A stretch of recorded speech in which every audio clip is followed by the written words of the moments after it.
2000년을 맞이하기 얼마 안 남은 시점에 종말론이 각광받는 시절이 있었습니다.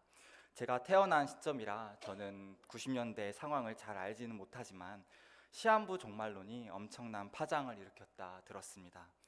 다가올 미래를 준비하자고 하는 다미선교회부터 해서 온갖 사이비 이단 교주들의 잘못된 시한부 종말론 사상들이 판을 치고 있었습니다.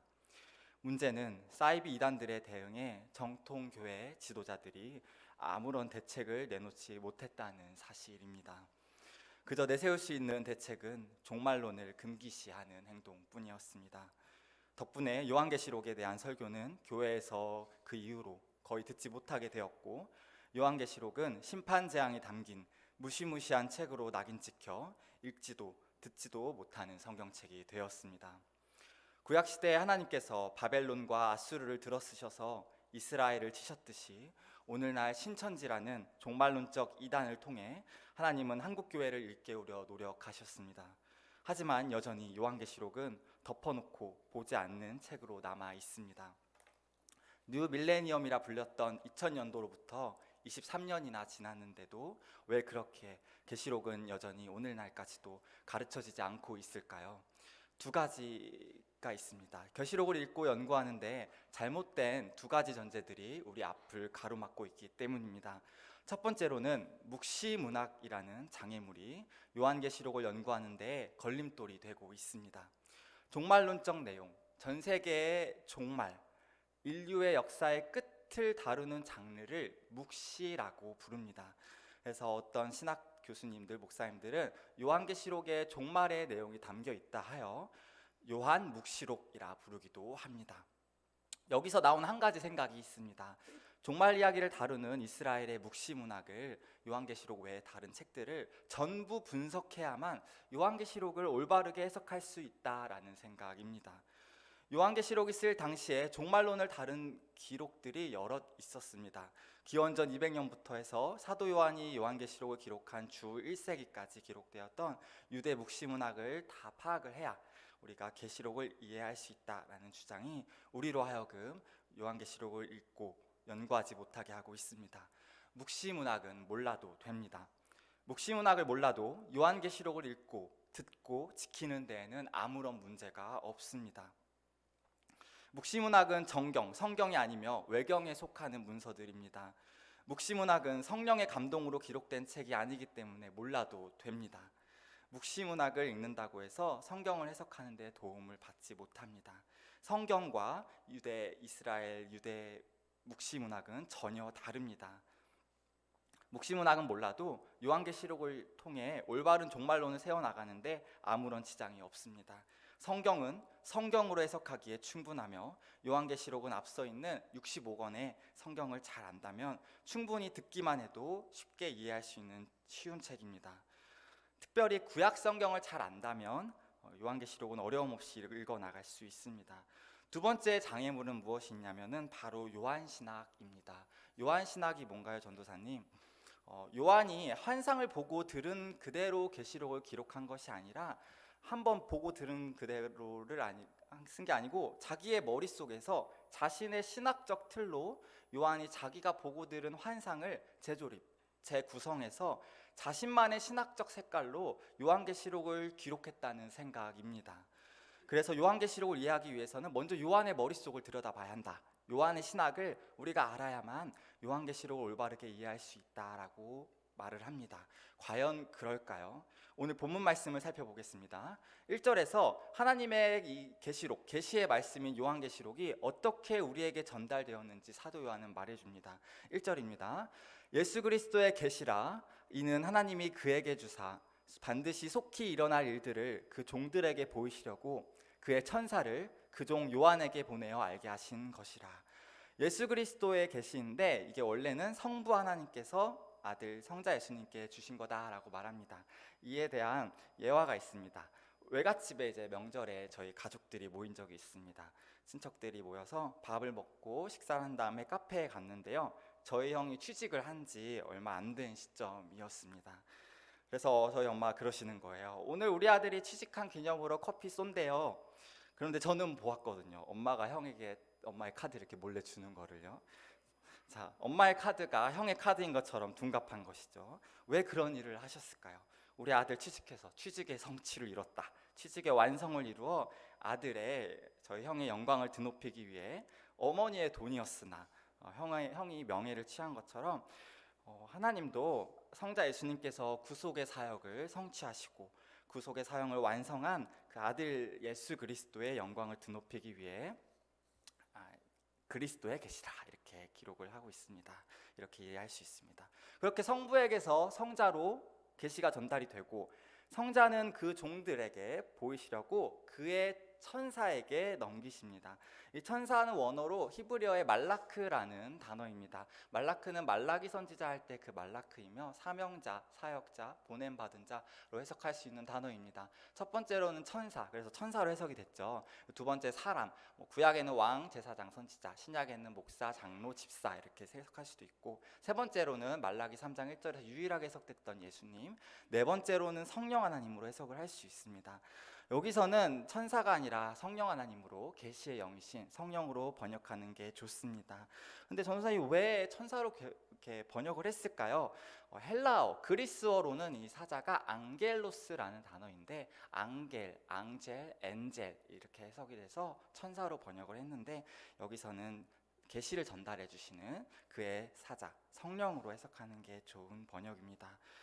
계시록을 해석할 때 중요한 해석적 요령인데요, 삼위일체 하나님의 일하심을 볼 수 있어야 합니다.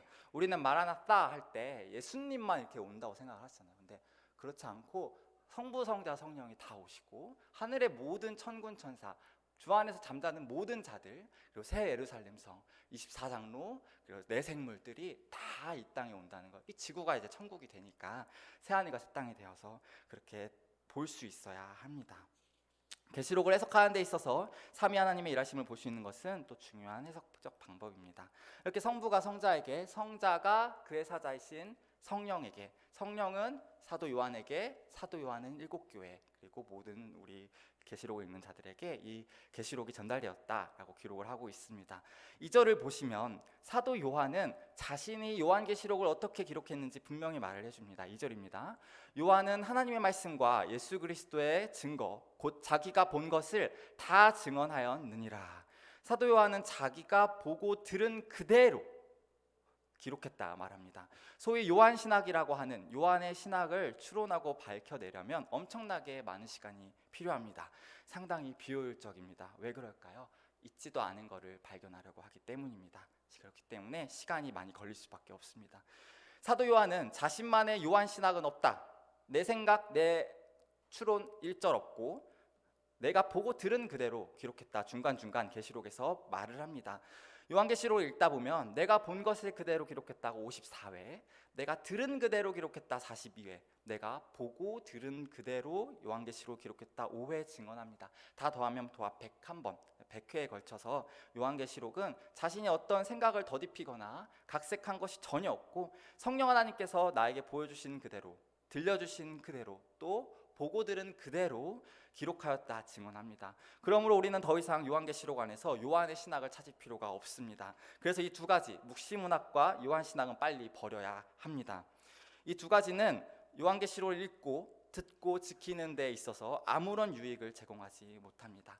또한 여러 가지 해석법이 있습니다. 과거주의 해석법, 역사주의 해석법, 미래주의 해석법, 온건한 미래주의 해석법, 여러 가지 것들이 있는데 거기에 너무 신경 쓸 필요는 없습니다. 우리는 바로 그냥 계시록을 읽으면 됩니다. 그러면 우리는 어떻게 올바르게 요한계시록을 읽을 수 있을까요? 첫 번째로는 성경 안에서 답을 찾으면 됩니다. 당연한 이야기죠. 성경은 성경으로 해석하기에 충분합니다.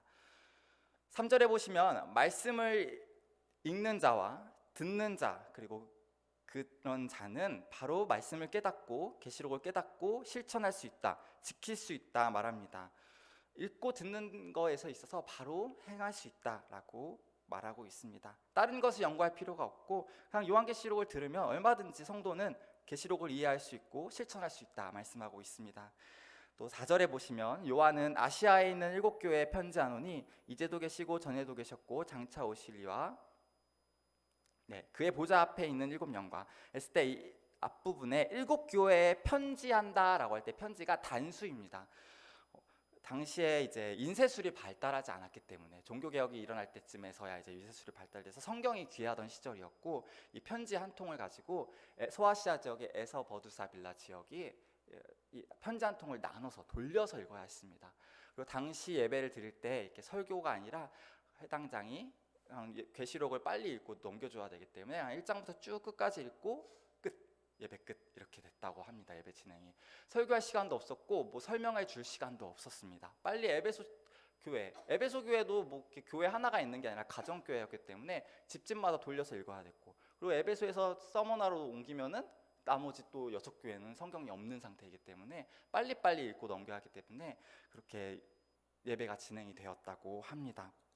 하지만 그럼에도 불구하고 계시록은 이해하고 실천하는데 전혀 어려움이 없었다, 우리는 알 수 있습니다. 그렇게 사도 요한은 요한계시록 편지 서두에서 분명하게 못을 받고 시작을 하고 있는 것입니다. 그리고 두 번째로 요한계시록을 바르게 연구하는 지혜 중에 하나는 성경의 일관된 흐름을 따라가는 것입니다. 성경의 일관된 흐름을 따라가며 성경에 전혀 없는 것을 가져다가 끼워 맞추려고 할 필요가 없습니다. 성경은 성경으로 해석하기에 충분합니다. 하나님은 우리에게 말씀을 주실 때 어렵게 한번 골탕 먹여봐야지 하고 말씀을 주지 않으셨습니다. 계시록이 쉽다는 믿음으로 계시록을 많이 읽으시는 중앙교회 성도님들 되시길 기도합니다. 요한계시록을 멀리하고 두려워해서는 안 됩니다. 우리는 오늘날 종말의 시대를 살아가고 있습니다. 종말의 시대를 살고 있는 성도들은 하나님 나라의 구속의 역사가 어떻게 완성되어질 것인가를 이미 성경에서 하나님이 주셨습니다. 그렇기 때문에 하나님의 백성으로서 바르게 거룩하게 삶을 살기 위해서는 계시록을 읽어야 합니다. 성경은 과거의 지배를 받지 말고, 과거가 나를 이렇게 이끌어가지 말라고 말씀하시고, 미래에 대한 소망이, 종말에 대한 소망과 부활에 대한 그 소망이 나를 지배하도록 이끌어가도록 하라고 말씀하고 계십니다. 요한계시록 5장에 보시면 사도 요한이 하나님의 손에 있는 두루마리를 펴기에 합당한 자가 없다는 것을 알고 우는 장면이 있습니다. 하나님의 오른손에 들려있는 말씀의 봉인을 뗄 자가 없어서 아무도 그 두루마리의 말씀을 볼 수 없음에 사도 요한은 울었습니다. 하나님의 말씀을 볼 자가 없다는 사실에 안타까워 눈물을 흘립니다. 사랑하는 성도 여러분, 이 눈물, 사도 요한이 흘렸던 눈물은 우리가 흘려야 할 눈물입니다. 하나님의 말씀을 묵상하면서 도대체 이 말씀은 무슨 말씀일까? 이 말씀을 뭘 말하는 것일까? 깨달아지지 않아서 안타까운 마음으로 눈물을 흘리는 성도님들 되시길 원합니다. 우리 인생 가운데 내가 왜 태어났고, 나는 누구이고, 나는 어디로 향해 가고 있는지, 나의 실존에 대한 질문, 내 인생의 여정에 대한 질문도 너무 좋지만, 하나님께서 이 땅을 창조하시고 예수 그리스도를 보내주셨고 죄악된 이 세상을 구속하셔서 마지막 종말의 때로 이끌어가고 계시는데, 이 구속의 계획과 역사들을 우리들이 잘 몰라서, 진리의 말씀을 몰라서 너무나 알고 싶은데 이것이 너무나 안타깝고 갈망하는 마음은 있는데 말씀이 깨달아지지 않아서 눈물을 흘릴 수 있는 성도님들 되셨으면 좋겠습니다. 사랑하는 성도 여러분, 우리들이 일상을 살아가면서 안타까워하고 때로는 마음속에 울분이 일어나서 이 세상의 문제들로 우리들이 눈물을 흘리지만, 또한 성도로서 이 신앙의 여정과 이 땅 가운데서 펼쳐진 하나님 나라의 계획된 이 역사가 깨달아지지 않고 이해되지 않아서 애통해하고 눈물을 흘릴 수 있기를 원합니다. 사도 요한은 구약의 말씀부터 해서 쭉 성경을 열심히 연구했습니다. 사도건, 선지자건, 성경을 연구하고 가르친 사람들입니다. 그렇게 사도 요한은 하나님의 구속의 역사를 쭉 이해했는데, 예수님이 다시 오신다고 하는데 로마의 핍박은 거세지고 영지주의의 미혹은 점점점 심각해지고 엎친 데 덮친 격으로 자신은 반모섬에 붙잡혀 가지고 유배를 가서 심한 노동을 하면서 고난 가운데 있는데, 도대체 주님은 언제 다시 오신다는 건가? 함께 사역했던 내 동료들, 사도들은 다 죽었고, 사도는 자기 혼자만 남아있고, 그리스도인들은 신앙으로 인해 핍박받고 있고 고난을 받고 역경을 받고 있는데, 주님 다시 오신다는데 도대체 언제 오시나?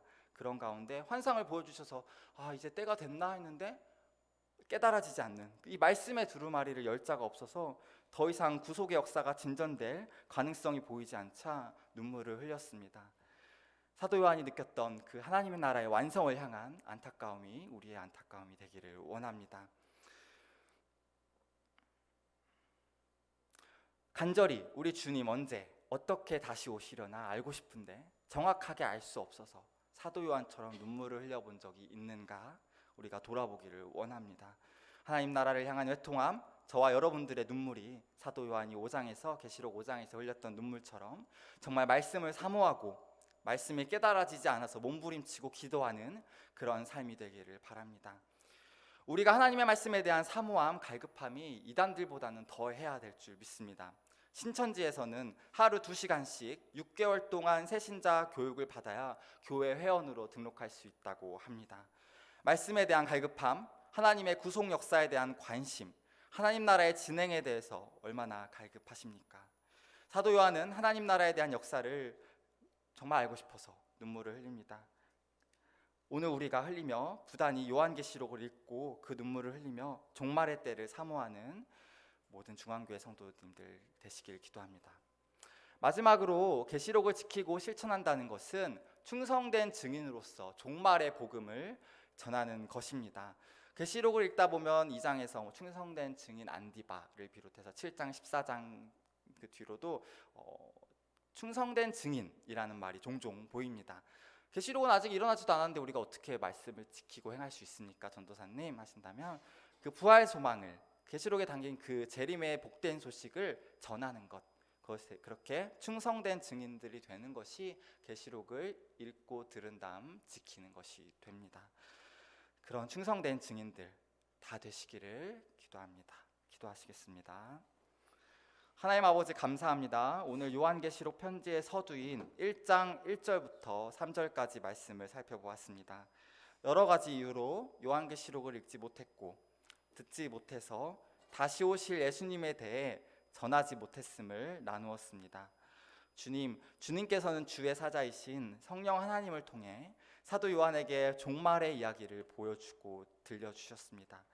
사도 요한은 보고 들은 그대로 또 보고 들은 그대로를 자신이 기록했다라며 후대에 오고 오는 모든 성도들과 교회가 재림에 대한 종말에 대한 소망을 가지고 살 수 있도록 해주었습니다.